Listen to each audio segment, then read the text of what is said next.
Bonjour, nous sommes en 2022, nous sommes dans le site de l'Institut Docteur Angélique dans une série de vidéos consacrées aux commentaires de la Somme théologique de saint Thomas d'Aquin.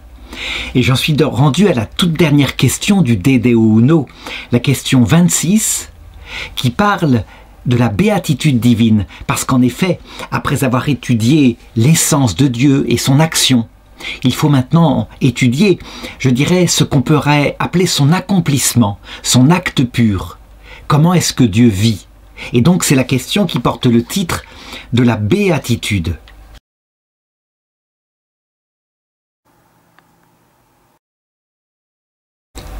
Et l'article 1 pose la question, est-ce que la béatitude convient à Dieu? Alors évidemment, d'abord un set contra, comme d'habitude, une parole de l'Écriture qui indique bien, c'est ce que dit saint Paul, celui qui fera paraître en son temps le bienheureux et seul souverain, roi des rois et seigneur des seigneurs. Ce qui veut dire qu'il est en plénitude dans la béatitude. Alors, comme d'habitude, pour comprendre cela, il faut partir d'abord de l'analogie de ce que nous connaissons. Et nous ne connaissons pas la béatitude, sauf peut-être un temps fugace de béatitude. Par exemple, au début d'un premier amour, lorsque la réciprocité est là, et qu'on n'a plus besoin de personne, qu'on est comblés l'un par l'autre. La béatitude, à la différence du bonheur, c'est la plénitude de tous les désirs qui sont comblés. Et donc pour l'homme, elle est quelque chose de fugace. Pour nous, habituellement, nous ne connaissons que ce qu'on appelle le bonheur.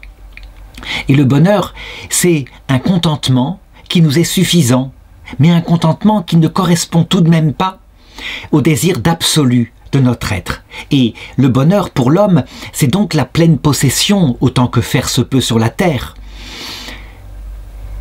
de soi-même, dans son accomplissement. Donc ça implique 4 degrés globalement, parce que l'homme, sa psychologie est en 4 degrés. D'abord une santé physique minimale, mais ce n'est pas le plus important. Il arrive que des êtres soient dans le bonheur pour les degrés supérieurs. Mais tout de même, quand on a la santé, ça aide. Deuxièmement, il faut un équilibre de la vie sensible. Ça veut dire que quand on est atteint par des névroses, des passions négatives trop fortes, on n'arrive pas au bonheur. Et puis, troisièmement, et c'est là que Aristote en parle, parce que la partie la plus grande de l'homme, c'est sa vie spirituelle, eh bien, elle s'accomplit dans ce qui est son bien, et ce n'est pas le regard sur soi-même. Nous ne sommes pas comblés par nous-mêmes. Nous finirions par tourner en rond et par moisir. Mais, dit Aristote, c'est dans l'amitié.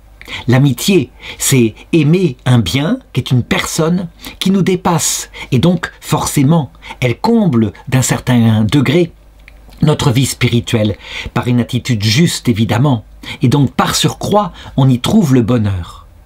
Mais ça ne suffit pas, on le voit bien, nous pouvons mourir, l'ami peut mourir, et nous avons besoin de savoir le sens de tout cela. Et donc, le dernier degré qui donne le bonheur sur la terre, Aristote l'appelle la sagesse. La sagesse, c'est la réponse profonde par la découverte de l'être premier, le Créateur, d'où nous venons, qui nous sommes profondément et où nous allons après cette vie. Est-ce qu'il y a une vie après cette vie? Voilà, quand les 4 degrés sont possédés de cette façon-là, on peut dire que l'homme, globalement, atteint le bonheur. Mais la béatitude, il ne l'a pas. En effet, eh bien, les désirs de notre cœur sont bien plus grands. Ce n'est pas simplement la santé, mais si nous pouvions avoir un corps qui dépasse tout ce poids et cette usure que nous voyons en nous, un corps qui puisse avoir un pouvoir d'obéir à l'esprit, ce serait à ce niveau-là la béatitude. Si d'autre part, notre vie sentimentale, notre vie sensible était comblée de joie en permanence, ce serait à ce niveau-là la béatitude. Si, au niveau 3, nous possédions le prochain, mais véritablement dans un cœur à cœur sans limite, sans qu'il y ait d'usure de cet amour-là. Ce serait à ce niveau-là la béatitude. Et enfin, ce qui est le couronnement de tout, sans quoi tout le reste ne vaut rien. Si nous pouvions voir Dieu face à face, le voir dans son essence, le posséder et l'aimer, eh bien, on peut dire qu'à ce moment-là, tout notre désir de beauté absolue, qui dépasse tout ce qu'on peut imaginer, de bonté absolue, de vérité absolue, de puissance absolue serait comblé. Et donc, on le voit, la béatitude sur la terre est plutôt une velléité, un désir, mais même si on a ce désir en nous, le réaliser est vain. Le grand piège, c'est que certains, connaissant un moment qui ressemble à la béatitude, je l'ai dit dans un premier amour, croient que ce sera possible pour la vie, et ce n'est jamais possible. Tout sur terre passe, casse et finit par lasser. Alors qu'en est-il par comparaison pour Dieu? D'abord, on ne peut pas diviser en Dieu diverses parties de son être. Dieu est à lui-même, dans son essence, la pleine possession de tout ce qu'il est. Et parce que son acte, son accomplissement est parfait, et c'est lui-même, il est identique à lui-même, on peut dire que tout en lui est accompli, sans qu'il y ait aucun désir possible. S'il y avait en lui un désir non accompli, ça voudrait dire que il est limité, qu'il s'actue, et donc le Dieu éternel serait usé, mort depuis toujours. Parce que ce qui s'use, s'il existe depuis toujours, est usé depuis toujours. Donc on doit dire que en Dieu, la béatitude est parfaite, il est sa propre béatitude, et par image avec le bonheur dont je parlais, on peut dire que il est comblé d'abord par sa propre puissance, il est comblé par la vérité qu'est la contemplation de lui-même, et il est comblé par l'amour, qu'est l'amour qu'il a pour lui-même, ce qui fait que toute sa vie spirituelle, et nous ne pouvons la connaître que par image avec la nôtre, est dans la béatitude. Alors, je voudrais donner maintenant quelques objections, dont le philosophe Boès qui dit « La béatitude est un état résultant de l'assemblage de tous les biens ». Ce qui veut dire que pour nous, la béatitude sera dans un corps transfiguré, puissant, et non pas soumis comme ça à des lois pesantes, dans une psychologie pleinement épanouie. Eh bien, avec notre prochain, la vision de Dieu. Or, Dieu, en lui, il n'y a pas d'assemblage de plusieurs biens, donc la béatitude ne peut pas lui correspondre. Donc il faut répondre à cela que quand j'ai distingué en Dieu la puissance absolue, la vérité absolue, l'amour absolu, je l'ai distingué en plusieurs étapes, mais en réalité, ce n'est qu'une distinction par notre mode de connaissance à nous. En Dieu, tout est unifié, tout est simple, et tout ce que j'ai dit est identique à son essence. Il n'y a bien qu'un seul Dieu, simple. Alors, deuxième objection, on devrait dire que la béatitude, c'est la récompense d'une vie vertueuse. On devrait dire d'ailleurs plutôt, pour nous, le bonheur, parce que la béatitude, je l'ai dit, c'est certainement une illusion que de croire qu'elle est possible longtemps sur la terre. Mais, en tout cas, certainement, la vertu, parce qu'elle met d'abord les choses dans les biens spirituels que sont l'amitié et la recherche de la sagesse, c'est elle qui donne la béatitude. Celui qui aurait une santé de fer, une psychologie bien élevée dans son enfance, mais qui posséderait aucune vie spirituelle, pas d'amis, pas de sens de la vie, finirait par connaître le malheur spirituel qui déteindrait sur sa santé physique. On en a eu un exemple avec les enfants parfaits que voulaient construire les nazis dans ce qu'on appelait les Lebensborn. Ça veut dire des centres vitaux où les meilleurs corps ariens, corps allemands, se reproduisaient entre eux pour donner des enfants les plus beaux du monde. Et ces enfants, évidemment, ne recevaient de leurs parents aucune vie spirituelle. On les a vus plus tard, malheureux, déséquilibrés et même le corps déformé, parce que le malheur spirituel, l'absence de finalité spirituelle, finit par se répercuter sur le corps. Et donc l'objection conclut, puisqu'en Dieu il n'y a pas de récompense pour la vertu, la béatitude ne peut pas lui convenir. Donc évidemment, bien sûr, encore une fois, il y a là une univocité dans le regard sur le mot béatitude, comme si celle qui convient à l'homme, qui s'appelle plutôt le bonheur, eh bien, était univoquement la même chose en Dieu. Mais non, on nie dans la béatitude de Dieu tout ce qui est limité, et on nie, ou plutôt on affirme éminemment ce qui est, je dirais, absolu dans la béatitude de l'homme. L'article 2 est intitulé comme cela dans la Revue des Jeunes, donc une somme de théologie produite au début du XXe siècle. Le bonheur qu'on attribue à Dieu est-il un fait d'intelligence? Et là, il faut le dire, Dieu n'est pas dans le bonheur, il est dans la béatitude, donc la plénitude du bonheur où il n'y a plus de désir tellement tout est comblé, absolument. Et c'est un bonheur éternel, identique à son être. Alors, est-ce que c'est un acte d'intelligence? Alors, je voudrais donner tout de suite la réponse, l'argumentation de saint Thomas. La béatitude, eh bien pour un être spirituel, c'est donc la plénitude des actes de sa spiritualité. On ne peut pas dire que pour un homme, par exemple, qui est un être spirituel, la béatitude consisterait dans un bien matériel, comme la nourriture. Ça, c'est qu'une illusion passagère qui se transforme vite en malheur. Donc pour Dieu qui n'a pas du tout de corps, pas de vie sensible, qui est pur esprit, il faut donc regarder où se situe sa béatitude en tant que pur esprit. Et il s'agit évidemment de la possession, de la connaissance d'un bien absolu qui peut le combler et qui ne peut être que lui-même. Et donc lui-même étant spirituel, c'est donc par la connaissance qu'il a de lui-même que vient sa béatitude. Cette connaissance, c'est donc opération de son intelligence, et évidemment, par analogie à ce qui se passe en nous, eh bien, l'intelligence présente à son amour ce bien comme étant attirant, et donc la béatitude, vision de lui-même, connaissance de lui-même, s'achève dans la possession, le repos en lui-même, qui est un bien de la volonté. Alors attention, se souvenir toujours que je parle ici par mode d'analogie, et donc en Dieu, intelligence et volonté sont une seule et même chose, c'est identique à son essence éternelle. Alors la première objection consiste à dire que la béatitude, c'est donc le souverain bien. Or, le souverain bien, c'est Dieu lui-même, c'est l'essence divine. Et donc on devrait dire que la béatitude en Dieu, c'est tout simplement son essence. Et donc ce n'est pas une opération, entre guillemets, par analogie, de son intelligence. Alors il faut répondre à cela, que bien sûr, on l'a dit, tout en Dieu est essentiel. Il n'y a pas de faculté en Dieu, il n'y a pas d'opération en Dieu différente de son essence. Cependant, par rapport à notre manière de connaître à nous, par analogie à ce que nous sommes, eh bien nous devons dire que c'est sous la raison de la contemplation de lui-même qu'il obtient la béatitude, et que cette béatitude s'achève dans le repos en lui-même, qui est une opération de la volonté. Et justement, c'est ce que relève l'objection 2 en disant, eh bien la béatitude c'est un bien qu'on possède et dans lequel on se repose pleinement. Donc un bien, eh bien c'est quelque chose qui est l'objet de la volonté, pas de l'intelligence.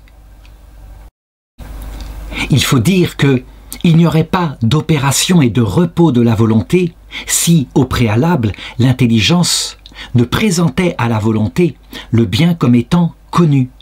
Et donc, on va définir la béatitude par ce qui la permet, et non pas par son acte ultime qu'est le repos. Et ce qui la permet, c'est bien un acte de connaissance de Dieu par rapport à sa propre essence éternelle. Je voudrais faire remarquer ici quelque chose. On le voit, si en Dieu, il y a donc connaissance de lui-même et amour pour lui-même, donc en tant qu'il est connaissable et qu'il est aimable, on reconnaît ici en philosophie comme des prémices, comme un appel. En tout cas, lorsque la révélation chrétienne viendra et qu'elle définira cette connaissance comme étant la personne éternelle du Verbe, puisque Dieu se connaît parfaitement et que son concept de lui-même est absolument identique à lui-même, que d'autre part, tout s'achève dans l'amour que Dieu a pour lui-même, à savoir l'amour réciproque entre Dieu et son propre Verbe éternel, qu'on appelle le Saint-Esprit. On voit bien qu'il n'y aura pas d'opposition, mais simplement la révélation que ces opérations-là que nous prenions pour simplement l'activité solitaire, c'est comme ça que nous les projetons, sont en fait une vie divine intense. Dans le seul Dieu, il y a bien 3 personnes, mais ce sera l'objet du traité de la Trinité. Donc dans la question suivante. Le 3e article va se demander si Dieu lui-même, comme Dieu, serait par hasard la béatitude de tout être qui possède la béatitude. Ça veut dire que quand on est heureux, c'est Dieu qui est heureux en nous. Et donc que c'est Dieu lui-même qui se fait notre bonheur. Alors, Je répondrai à ça d'abord par un argument d'autorité tiré de saint Paul qui dit dans la première épître aux Corinthiens, chapitre 15, verset 41, « L'étoile diffère de l'étoile en clarté », ce qui veut dire métaphoriquement que le bonheur de quelqu'un est unique et différent du bonheur de quelqu'un d'autre. Que par exemple, le bonheur, la béatitude de la Vierge Marie est comme la lune qui brillerait de son plein éclat par rapport au nôtre qui serait représenté par les étoiles. Et donc, manifestement, s'il y a différence dans la béatitude, c'est donc que ce n'est pas Dieu lui-même qui est simple, qui est parfait, qui est unique, qui est comparable au soleil, qui est notre béatitude. Alors il faut s'expliquer. Dans la béatitude, nous concernant nous, il faut regarder deux choses. Il y a, premièrement, ce qui en est l'objet, ce qu'on appelle, dans la philosophie grecque, l'énergeia, donc le bien, qui est, je dirais, qui est la finalité de l'acte.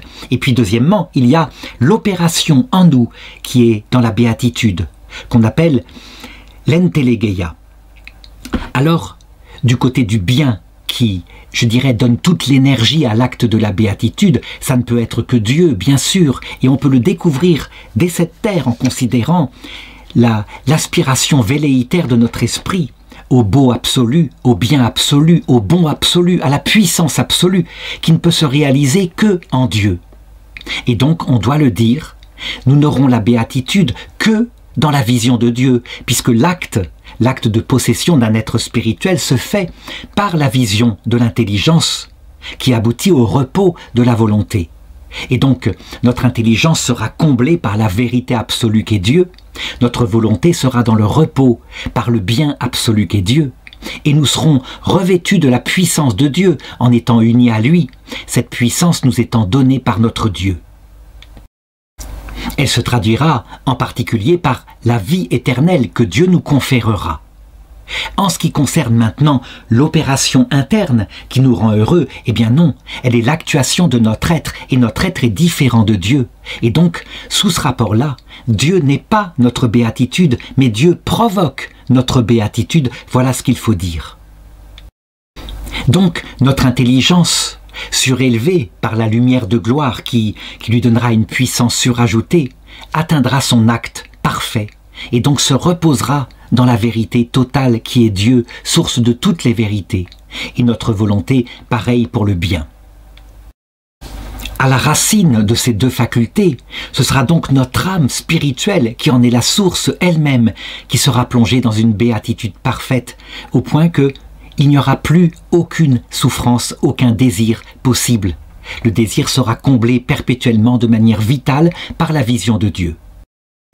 Alors la première objection va dire, mais non, Dieu est forcément lui-même notre béatitude puisque c'est le souverain bien que l'on souhaite et qu'il n'y a pas d'autre souverain bien que Dieu.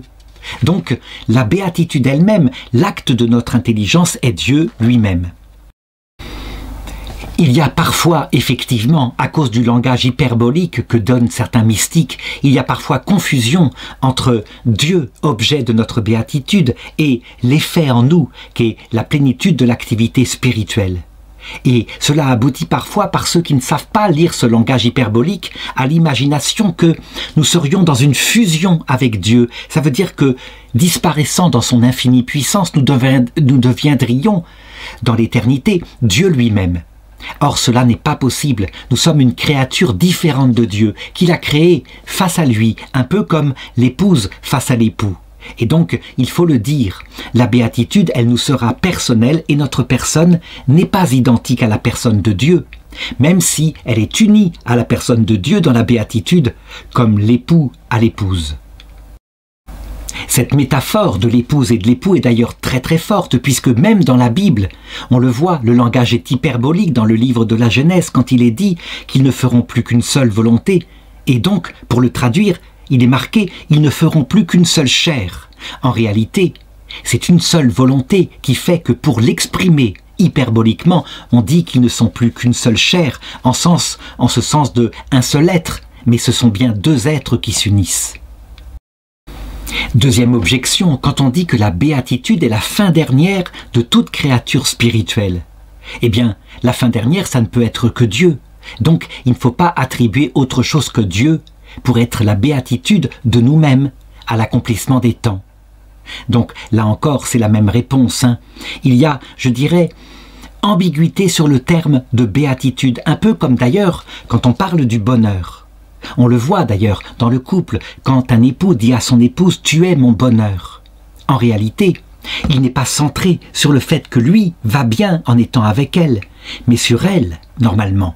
Et par surcroît, eh bien, il en hérite une opération intérieure en plénitude, et ça doit être réciproque. Eh bien, avec Dieu, c'est exactement pareil. Ne pas confondre le bien qui est aimé, qui est Dieu, et l'effet de ce bien en nous, qui est la béatitude.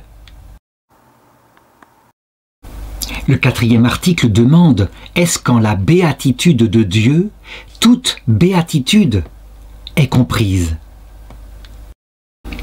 La question demande en fin de compte, lorsque nous connaissons un moment de bonheur, ou peut-être même de béatitude fugace sur la terre, par la contemplation de la beauté ou de l'amour, eh bien, est-ce que nous avons quelque chose comme une image de la béatitude divine? La réponse est oui, bien sûr. Dieu est la cause, évidemment, de tous les êtres, et donc aussi, je dirais, du fait qu'ils atteignent à la plénitude de leur être par l'acte ultime qui les comble. Donc, on peut dire que toute béatitude, quelle qu'elle soit, quel que soit l'être, je dirais chez les plantes, chez les animaux, chez l'homme, chez l'ange, quelle qu'elle soit vraie ou fausse, dans la mesure où elle donne un certain accomplissement, même si cet accomplissement est illusoire, est quelque part une image qui nous permet de comprendre la béatitude divine. Prenons par exemple les fausses béatitudes, celles qui ne comblent pas longtemps le cœur, mais où beaucoup, malheureusement, s'enferment quand ce sont des créatures spirituelles. Certains la mettent dans l'argent parce que ça donne la sécurité. Et qu'est-ce qu'il y a de plus stable que Dieu lui-même dans son être immuable? D'autres mettent leur béatitude dans la vanité, le fait de briller devant les autres.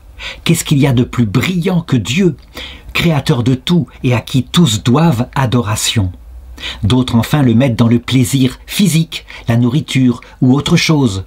Eh bien, Dieu lui-même, il est pleine possession de son plaisir et son plaisir est identique à son essence. Si l'on prend maintenant les petits vestiges de bonheur qu'on voit dans les créatures non spirituelles, c'est la même chose. Dans les cailloux, dans les plantes et dans les animaux, il y a bien une aspiration à durer toujours, et l'animal ou la plante trouve son repos dans le fait qu'elle a pu donner une descendance qui prolonge son espèce. Et bien tout cela est image du repos en Dieu qui est éternel, immortel. Et cette immortalité nous sera donnée par Dieu dans l'autre monde. Prenons enfin les vrais bonheurs d'ordre spirituel, qui sont au nombre de 3 finalement. Le premier, c'est quand notre intelligence atteint la vérité. Eh bien, Dieu, qui se connaît lui-même, qui se contemple lui-même, il est évident que notre accession au bonheur de la vérité n'en est qu'une lointaine image. Au niveau de l'amour, quand nous aimons une personne et que l'amour est réciproque et que nous trouvons ce bonheur de notre volonté dans le prochain, eh bien on peut dire qu'il y a là l'image de ce bonheur de Dieu dans l'amour de lui-même, cet amour éternel et qui ne passera jamais. Enfin, quand nous mettons notre puissance opérative qui vient de notre volonté au service de ceux que nous aimons, en leur procurant le bonheur, par exemple en élevant nos enfants, en les faisant grandir pour qu'ils deviennent autonomes et adultes, eh bien il y a là quelque chose qui est image de Dieu, dans son efficacité qui se communique à d'autres. Et donc, par contre, il n'a pas besoin pour être comblé en lui-même. N'empêche que, parce qu'il est bienheureux, il crée. Et ce bien, le bien qu'est Dieu, se diffuse à d'autres, un peu comme les familles quand elles donnent la vie à des enfants. Alors, quelques objections maintenant. Tout de même, on ne peut pas trouver dans les fausses béatitudes quelque chose qui ressemble à Dieu. Celui qui met toute sa sécurité dans son argent et dans le péché. D'ailleurs, son bonheur, sa sécurité ne durera pas. Alors, la réponse c'est que oui, bien sûr, on ne peut pas voir dans la possession de l'argent qui comble en apparence le besoin de sécurité d'un être, une image parfaite de la béatitude de Dieu. Mais tout de même, on peut en voir un vestige, parce que c'est vrai, si quelqu'un cherche l'argent pour se sécuriser, c'est qu'il y a bien en nous un désir absolu de stabilité. que nous ne pouvons trouver qu'en Dieu, le bien éternel. Tout passe, tout casse, tout lasse, sauf Dieu qui demeure, disait un proverbe. Deuxième objection, il serait tout de même vain de trouver une image de la béatitude de Dieu dans les plaisirs corporels, par exemple dans la luxure. Pourquoi pas? Dieu n'est bien au-delà de cela. Eh bien, il faut répondre que Dieu lui-même, dans l'Écriture, non pas la luxure, mais le plaisir de l'amour. Dans le Cantique des Cantiques, il le donne pour donner une image de la béatitude éternelle qui nous sera donnée. Certains qui sont charnels, évidemment, y ont vu matériellement l'idée qu'il y aurait une sorte de luxure dans le paradis céleste. C'est faux, bien sûr. Tout cela, c'est une image corporelle par métaphore pour indiquer le bonheur qui n'aura pas de fin. Qu'est-ce qu'il y a de plus qui peut signifier le bonheur qui n'a pas de fin que l'acte d'union conjugale, évidemment. Mais tout cela, ce sont des métaphores. Est-ce à dire qu'il n'y aura pas du tout de bonheur corporel, que notre corps que nous retrouverons ressuscité ne sera pas lui-même en pleine santé et dans la pleine possession du bonheur? Bien sûr que non, mais ce bonheur sera provoqué par les biens spirituels, et non pas comme sur terre, en se fourvoyant et en pensant que le spirituel pourrait trouver sa finalité dans la matière. Voilà, je m'arrête là pour le traité du De Deo Uno, de Dieu unique. Et maintenant, à partir de la prochaine question, nous allons rentrer dans ce qui nous a été révélé en plus, mais qui ne s'oppose pas à ce que nous avons vu jusqu'ici. Au contraire, qui le complète. Ça veut dire que Dieu a révélé l'intime de sa vie. Il faudra donc garder tout ce que nous avons vu dans le De Deo Uno, qui est absolument valable, pour bien comprendre qu'il n'y a pas en Dieu, qu'il n'y a pas trois dieux par exemple, mais qu'il n'y a bien qu'un seul Dieu, et que pourtant sa vie intime nous est révélée.